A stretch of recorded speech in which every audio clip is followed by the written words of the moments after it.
In a world torn by war and faith, one legend promised unity. A king who would rise when Britain needed him most. The story of King Arthur is one of the greatest legends ever told. A tale woven from myth, hope, and fragments of forgotten history. For centuries, his name has echoed through time. Arthur, the once and future king. But was he a man of flesh and blood, or merely a symbol of what humanity longed for? Justice, courage, and peace. Welcome to Misteryo Archives, unlocking the secrets of time. Today, we're uncovering the myth and history of King Arthur. Our journey begins not in Camelot, but in the chaos that followed the fall of the Roman Empire. Britain, once ruled by Roman order, had descended into darkness. Invaders from every side, Saxons, Picts, and Scots, tore the island apart.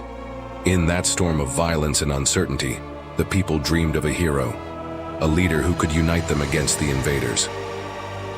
In the 6th century, a monk named Gildas wrote of a battle at Mount Badon, where a British warlord led his men to victory against overwhelming odds. He never mentioned Arthur by name, but later chroniclers filled in the gap. They told of a warrior who carried a sword named Excalibur, who rode with knights bound by honor, and who built a shining kingdom in a dark age. Arthur's story grew like a flame, passed from word to word, reshaped by poets and kings alike. By the 9th century, his legend had spread beyond Britain. The Historia Brittonum and Geoffrey of Monmouth's History of the Kings of Britain transformed him from a warrior into a monarch of destiny. Geoffrey described Arthur as a conqueror who ruled not only Britain but much of Europe, defeating giants and emperors, restoring the golden age of order.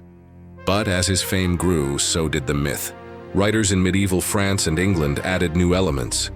The wizard Merlin, the noble Queen Guinevere, the sword in the stone, and the tragic knight Lancelot. The Round Table became more than a meeting place. It was an ideal where all were equal, and loyalty stood above ambition. Each retelling reflected the values of its time. To the monks, Arthur was a Christian hero chosen by God. To the knights, he embodied chivalry. To the kings, he symbolized divine rule and unity. And to the people, he was hope itself. But if Arthur truly lived, who was he? Historians have long searched for traces of a real man behind the myth. Some believe Arthur was inspired by Artorius, a Roman-British commander who defended the island after the legions withdrew. Others suggest he was a Celtic chieftain, perhaps a composite of several warriors whose deeds blurred into legend. Archaeological sites like Cadbury Castle and Tintagel, once thought to be Camelot, reveal fortifications and artifacts from the right period, but none that can prove Arthur's existence beyond doubt. Still, the mystery persists. The more scholars search, the more elusive Arthur becomes, like a shadow that moves when the light shifts. As centuries passed, his legend evolved into moral allegory.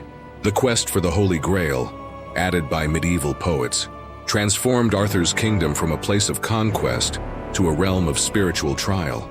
The Grail was purity, redemption, and divine truth, the thing humanity strives for but rarely attains.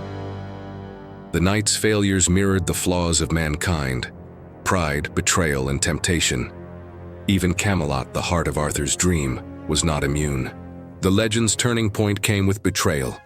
The affair between Lancelot and Guinevere, and the treachery of Arthur's own son, Mordred. The final battle at Camelot became a symbol of the end of an age, when ideals clash with reality, and even the greatest dream must fall. Arthur's death was not truly an ending, but a promise.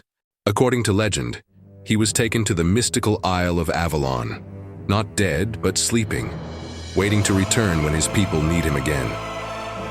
The prophecy of the once and future king kept his spirit alive for over 1,000 years.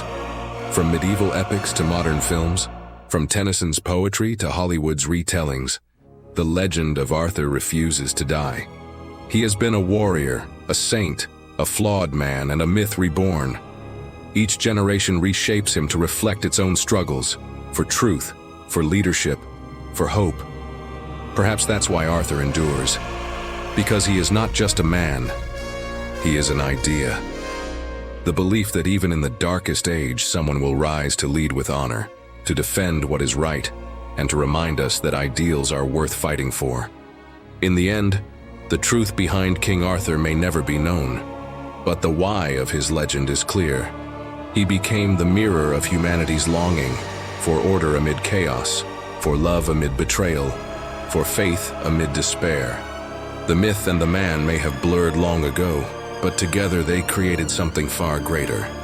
A timeless story that still speaks to us today, because every age needs its Arthur. The man who may never have existed, yet somehow never truly died. The king who waits in Avalon, the king who will come again. This is Misteryo Archives, unlocking the secrets of time. If this story moved you, leave a like, share it with someone who loves history and myth, and let us know your thoughts in the comments below. Subscribe and join our growing archive of untold stories, where every week we travel deeper into the past,